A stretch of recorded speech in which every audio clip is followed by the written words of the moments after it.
अपनी ख्वाहिशों को मार हमारे सपनों को पूरा करते हैं।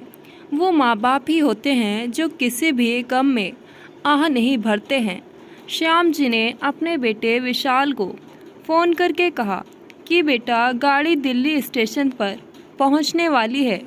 ठीक है बाबूजी, मैं ऑफिस से निकलता हूँ, 15 मिनट में पहुँच जाऊँगा, आप वहीं इंतज़ार कीजिए, कहकर विशाल ने फ़ोन काट दिया। इधर ट्रेन में बैठे श्याम जी और उनकी पत्नी जानकी जी उत्सुकता से अपने बैग और सामान समेटने में लगे। गाड़ी भी अब रेंगने लगी थी, कुछ ही देर में रुकने वाली थी। जानकी जी चहक कर बोली कि पता ही नहीं चला कब 7 साल बीत गए। रोमी भी तो अब बोलने लगा है। हाँ जानकी, अगर उसने फ़ोन ना किया होता कि दादाजी अगले हफ्ते मेरा जन्मदिन है, आप आओगे ना, तो मैं यहाँ कभी नहीं आता। 7 साल हो गए हमारे बेटे विशाल की शादी को, पर अभी तक उसने एक भी दिन फ़ोन नहीं किया। और अंजलि, ओहो, आप तो हमेशा ही गुस्सा करते रहते हो। हमारे बेटे बहू व्यस्त होंगे, अब उन्हें घर के साथ साथ बाहर ऑफिस का भी तो काम रहता है। दोनों ही जॉब करते हैं। अब वो काम करते या हमारी देखभाल करते, अब तो बुला लिया है ना। जानकी जी अपने पति श्याम जी को समझाते हुए बोली। अच्छा सुनिए, वहाँ पार्टी में ज़्यादा कुछ बोलना मत, शहर का माहौल अलग होता है। ठीक है जानकी, मुझे पता है। चलो स्टेशन आ गया है। अब दोनों दंपत्ति अपना सामान और बैग लेकर ट्रेन से उतरने लगे। 7 साल पहले दिल्ली में काम कर रहे श्याम जी और जानकी जी के बेटे विशाल ने उन्हें बिना बताए अंजलि से शादी कर ली थी, जो कि उसके साथ में ही काम करती थी। दोनों दंपत्ति काफ़ी नाराज़ हुए थे, परंतु आज 7 साल बाद जब उनके 4 साल के पोते रोमी ने फ़ोन पर उन्हें अपनी मासूम से आवाज़ में जन्मदिन के लिए बुलावा दिया, तो वो अपने आप को आने से रोक ही नहीं पाए। विशाल और उसकी पत्नी अंजलि ने तो अपने माँ बाबूजी को बुलाने के लिए सिर्फ औपचारिकता ही निभाई थी, परंतु सिर्फ पोते की वजह से श्याम जी और उनकी पत्नी जानकी जी ने दिल्ली आने का फैसला किया था और आज वो दिल्ली पहुंच गए थे। अब वो दिल्ली प्लेटफॉर्म पर पहुंच चुके थे। श्याम जी ने फ़ोन निकालकर अपने बेटे विशाल को फिर से फ़ोन किया। बेटा विशाल, हम स्टेशन पर पहुंच चुके हैं, तुम कितनी देर में आ रहे हो? तब विशाल बोला कि बाबूजी बस आधा घंटा, आप तब तक चाय वाय पिए, मैं अभी ऑफिस से निकलता हूँ। अभी तक तुम ऑफिस से निकले नहीं हो, तुम तो कह रहे थे कि बस 15 मिनट में पहुँच रहे हूँ।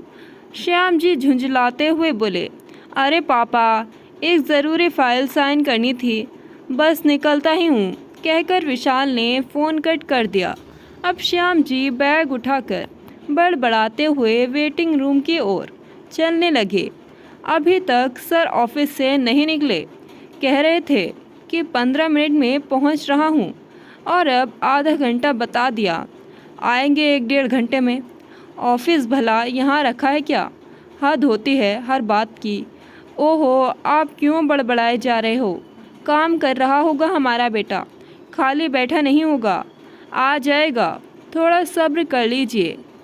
तब श्याम जी गुस्से में बोले कि मुझे तुम्हारी यही आदत बुरी लगती है, हमेशा अपने बेटे विशाल की तरफदारी करती रहती हो, चाहे वो गलत हो या सही। अरे जब उसे पता था कि हम आ रहे हैं तो खुद नहीं आ सकता था, तो गाड़ी ही भेज देता स्टेशन हमें लेने के लिए, लेकिन नहीं। और फिर जब पार्टी आज ही है तो एक दिन की छुट्टी ही ले लेता। अरे छुट्टी की क्या ज़रूरत है, होटल में पार्टी है, कोई घर में थोड़ी है जो सारा इंतज़ाम खुद से करेगा। होटल में तो बस पैसे ही देने होते हैं। जानकी जी प्यार से अपने पति से समझाते हुए बोली, हाँ हाँ, बस सब काम करो, माँ बाप को चूल्हे में झोंक दो। अजी बस भी कीजिए, अब किधर को जाना है? जानकी जी बात को काटते हुए बोली। तब श्याम जी बोले, इधर चलो, इधर वेटिंग रूम भी है, श्याम जी अपने सामान का बैग घसीटते हुए अब वेटिंग रूम की ओर चलने लगे। वेटिंग रूम पहुंचकर दोनों ने हाथ मुंह धोकर एक एक कप चाय पी। लगभग आधा घंटा बीतने के बाद श्याम जी ने अपने बेटे विशाल को फिर से फ़ोन लगाया। हाँ बेटा, कहाँ पहुँचे? तब विशाल बोला, पापा बस आया, ऑफिस से निकल चुका हूँ, होटल में आया था कुछ एडवांस जमा करने, अब आपके पास ही पहुँचने वाला हूँ, आप इंतज़ार कीजिए। अब श्याम जी अपनी जेब में फ़ोन रखने लगे। श्याम जी को इतना उदास देखकर जानकी जी बोली, क्या हुआ जी, पहुँचा नहीं क्या? अभी होटल गया है एडवांस देने के लिए, वहाँ से आकर हमें ले जाएगा। बिस्किट मुंह में लेते हुए श्याम जी बोले, चलो कोई बात नहीं, अभी तो 11 ही बजे हैं, पार्टी तो शाम में है, आ जाएगा। जानकी जी बोली। अब लगभग 2 बज चुके थे। दोनों दंपति बैठे बैठे ऊँघने लगे थे। इतनी दूर के सफ़र से वैसे ही वो थके हारे हो रहे थे। श्याम जी ने फिर से अपने बेटे विशाल के पास फ़ोन किया, परंतु विशाल ने फ़ोन ही नहीं उठाया। उन्होंने फिर से कॉल की। लगभग 3-4 कॉल करने के बाद भी कोई जवाब ना मिला। तब श्याम जी गुस्से में झल्लाकर बोले, अब फ़ोन ही नहीं उठा रहा, पता नहीं और कितने धक्के खिलाएगा हमें। तब जानकी जी श्याम जी को समझाते हुए बोली, क्यों गुस्सा कर रहे हो जी, आ जाएगा, रास्ते में कितना ट्रैफिक होता है शहर में, आप तो जानते ही हैं, ट्रैफिक में फंसा हुआ होगा। अब आपका फ़ोन उठाएगा या फिर ड्राइविंग करेगा? आधे घंटे को बोला था और जब से 3 घंटे बीत गए, अभी तक जनाब का अता पता नहीं है। ये क्या तरीका है भला? श्याम जी के चेहरे पर अभी भी गुस्से की लकीरें छुपी हुई थी। तभी फ़ोन की घंटी बजी। श्याम जी ने उत्सुकता से फ़ोन उठाया। हेलो, कहाँ हो, कहाँ पहुँचे? तब विशाल बोला, हेलो, हाँ पापा, मैं ट्रैफिक में फंसा हुआ हूँ, पता नहीं और कितना टाइम लगेगा। मैं अंजलि को फ़ोन करता हूँ, वो आपको ले जाएगी आकर, उसका ऑफिस स्टेशन के पास ही है। ठीक है, कहो बहू से, हम भी बैठे बैठे थक गए हैं यहाँ। अब श्याम जी जानकी जी के पास आकर बैठ गए। अब इंतज़ार करते करते 1 घंटा और बीत चुका था। भूख भी लगने लगी थी और थकान से दोनों चूर चूर हो चुके थे। धैर्य ने उनका साथ अब छोड़ दिया था। श्याम जी गुस्सा करते हुए बोले, हमारा तमाशा बनाकर रख दिया है। बहू बेटे ने, ऑफिस पास में था तो अभी तक आ जाना चाहिए था, लेकिन नहीं, देवी जी अभी तक नहीं पहुंची। अच्छा पागल बना दिया इन्होंने हमारा। बड़े अजीब होते हैं ये लोग, बड़े शहर वाले। पता भी तो बता सकता था अपने घर का, हम खुद ही पहुंच जाते, लेकिन नहीं। अरे आप बहुत जल्दी नाराज़ हो जाते हैं, ऐसे ही अपना काम छोड़कर कोई थोड़े आ सकता है, थोड़ा समय लगेगा उसे यहाँ तक पहुँचने में। धैर्य रखे, आ जाएगी। वैसे भी आज उसे हम पहली बार देखेंगे, सिर्फ फ़ोटो में ही तो देखा था। अच्छा आप गुस्सा छोड़ दीजिए, ये लीजिए कुछ खा लीजिए। कहते हुए जानकी जी ने पूरी छोले की प्लेट श्याम जी के सामने रख दी। भूख ज़ोरों की लगी थी, इसलिए श्याम जी सब कुछ भूलकर पूरी छोले खाने लगे। पानी पीकर अब फिर से उन्होंने एक एक कप चाय का ऑर्डर दिया और फिर बैठकर इंतज़ार करने लगे। अब 4 बज चुके थे। श्याम जी ने फिर से बेटे विशाल को फ़ोन किया। विशाल बोला, अरे पापा, मैं तो सोच रहा था अंजलि आपको ले आई होगी, आई नहीं क्या वो अभी तक? अब मैं बड़ी मुश्किल से जाम से निकल पाया, घर की तरफ ही जा रहा था। मैं अभी अंजलि से बात करता हूँ। इतना कहकर श्याम जी की बात सुने बिना विशाल ने फ़ोन कट कर दिया। जानकी जी अब बेंच पर पैर पसार चुकी थी। श्याम जी भी उनके पास वहीं बैठ गए। लगभग आधे घंटे बाद फिर से विशाल की कॉल आई। विशाल बोला, अरे पापा, आप इंक्वायरी ऑफिस में पहुंच जाइए, अंजलि अभी आती ही होगी।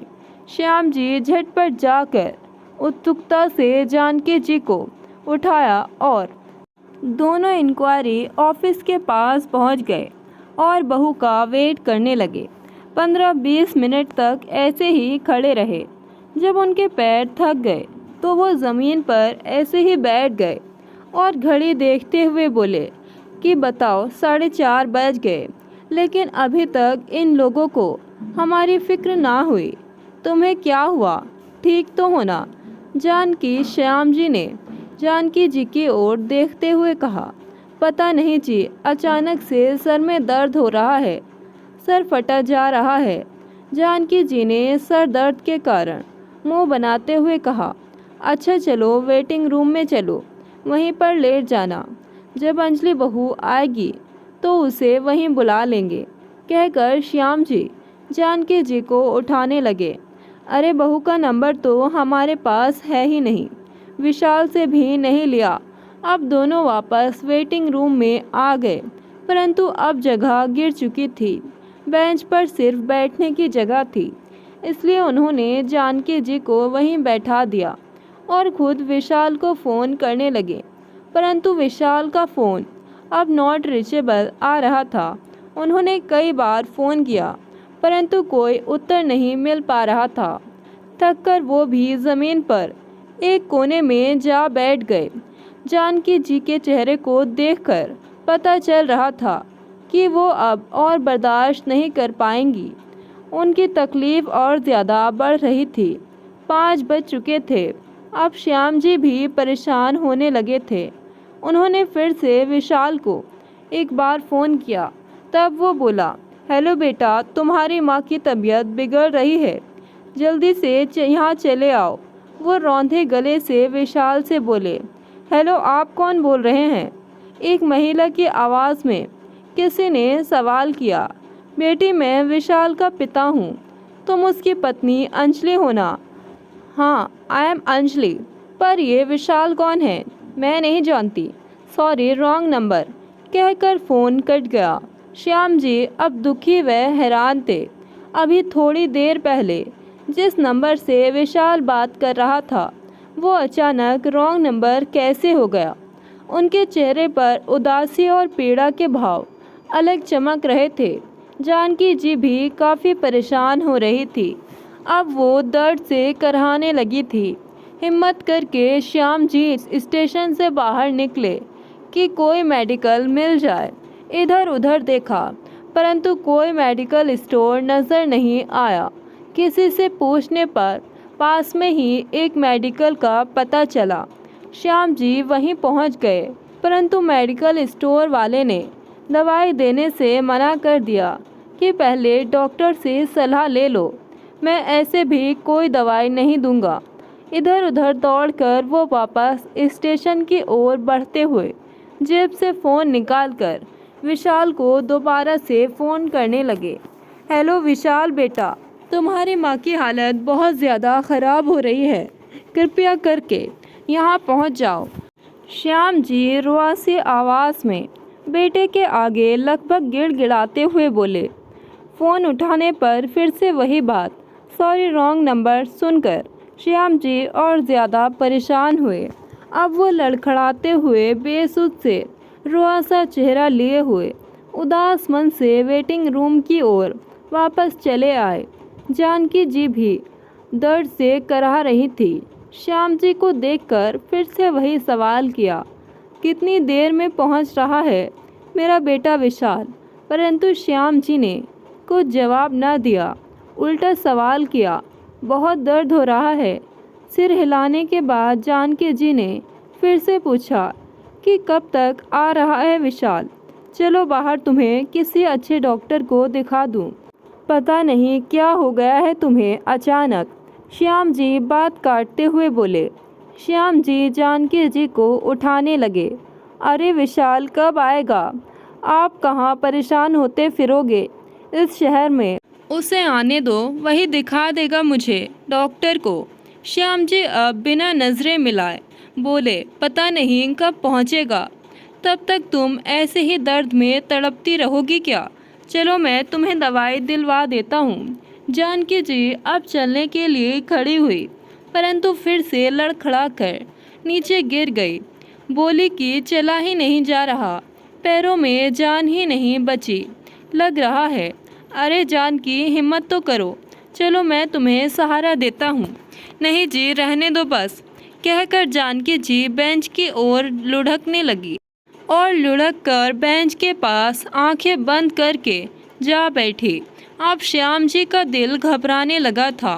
उन्होंने ना चाहते हुए भी एक बार फिर से विशाल को फ़ोन किया, परंतु बार बार फ़ोन करने पर भी नॉट रीचेबल बता रहा था। ना चाहते हुए भी अब श्याम जी की आंखें भर आए। वो लाचार मजबूर से बैठे थे। सुबह से शाम हो गई, परंतु बेटे बहू उन्हें लेने नहीं आए। वेटिंग रूम में बैठा सहायक ये सारा नज़ारा देख रहा था। श्याम जी रुमाल से अपनी आंखें पोंछ ही रहे थे कि तभी वो सहायक श्याम जी से आकर बोला, क्या हुआ अंकल जी, आप सुबह से परेशान हो रहे हो? मैं इतनी देर से आपको परेशान होते देख रहा हूँ। अनजाने शहर में किसी का साथ पाकर श्याम जी की आंखों से आंसू छलक पड़े। रौंदे गले से उन्होंने अपना सारा हाल बताया। तब वो सहायक बोला, अरे अंकल जी, आप कहाँ चक्कर में पड़े हो? आपके बेटे बहू अब आने वाले नहीं हैं। मैंने देखा है, आप लोग घंटे से इंतज़ार कर रहे हो। अगर उन्हें आना होता तो कब के आ जाते। मेरी बात मानो, आप पहले आंटी जी को डॉक्टर को दिखा दो और फिर अपने घर चले जाओ। ये शहर जितने बड़े होते हैं उतने ही छोटे यहाँ के लोगों के दिल होते हैं। रुकिए, अभी मैं डॉक्टर को बुलाकर लाता हूँ, कहकर सहायक चला गया। श्याम जी उसकी बातों को सोचते हुए जानकी जी के चेहरे को देखने लगे। लगभग 15 मिनट बाद सहायक अपने साथ डॉक्टर को लेकर आया। डॉक्टर ने जानकी जी को देखा, उनके कुछ चेकअप करवाए और दवाई लिखकर पर्चा श्याम जी के हाथ में पकड़ा दिया। फीस पूछने पर डॉक्टर ने यह कहकर मना कर दिया कि आप मेरे माँ बाबूजी के समान हैं, आपसे मैं फ़ीस नहीं ले सकता। आप जल्दी मेरे साथ चलिए और दवाइयाँ ले लीजिए। श्याम जी जाने के लिए उठे ही थे कि तभी वो सहायक बोला, अंकल जी आप आंटी जी के पास बैठे, मैं दवाई लेकर आता हूँ। डॉक्टर और उसे सहायक को जाते देखा। श्याम जी सोच रहे थे कि जहाँ इतने बड़े शहर में अपने सगे पराये हो गए हैं, वहीं बेगाने लोग अपने बनकर मदद कर रहे हैं। श्याम जी जानकी जी के पास बैठ गए और उनका सर सहलाने लगे। लगभग 25 मिनट के बाद वो सहायक दवाई लेकर आया। अब श्याम जी ने जानकी जी को उठाया और उन्हें दवाई दी। तब वो सहायक बोला कि अंकल जी पंजाब से आए हैं ना? हाँ, आज ही सुबह। श्याम जी ने अपनी बात पूरी नहीं की कि वो सहायक बोला कि अंकल आप मेरी बात माने, अभी ट्रेन आएगी वापस जाने वाली, आप उससे अपने घर वापस लौट जाएं। मैंने देखा है, अभी 4 दिन पहले ही आप ही की तरह 2 अंकल आंटी आए थे बरेली से। 2 दिन तक वो वेटिंग रूम में अपने बेटे बहू का इंतज़ार करते रहे, परंतु कोई नहीं आया। थक हार कर वो वापस अपने घर चले गए। वैसे अगर आपके पास आपके बेटे बहू का पता हो तो मुझे दे दीजिए, मैं आपको वहाँ पहुँचा दूँगा। सहायक अपनी बात पूरी भी ना कर पाया था कि श्याम जी ने अपनी जेब से कुछ पैसे निकाले और सहायक की ओर बढ़ा दिए कि बेटा अपनी दवाई के पैसे ले लेना और हम दोनों का टिकट करवा देना। पैसे लेकर सहायक चला गया। अब दवाई खाकर जानकी जी को आराम मिलने लगा था। सहायक ने उनका टिकट करवाया और अब वो ट्रेन में जाकर बैठ गए। सहायक ने उनके लिए जूस फल फ्रूट लाकर दिए और उनसे अपने परिवार की बातें करने लगा।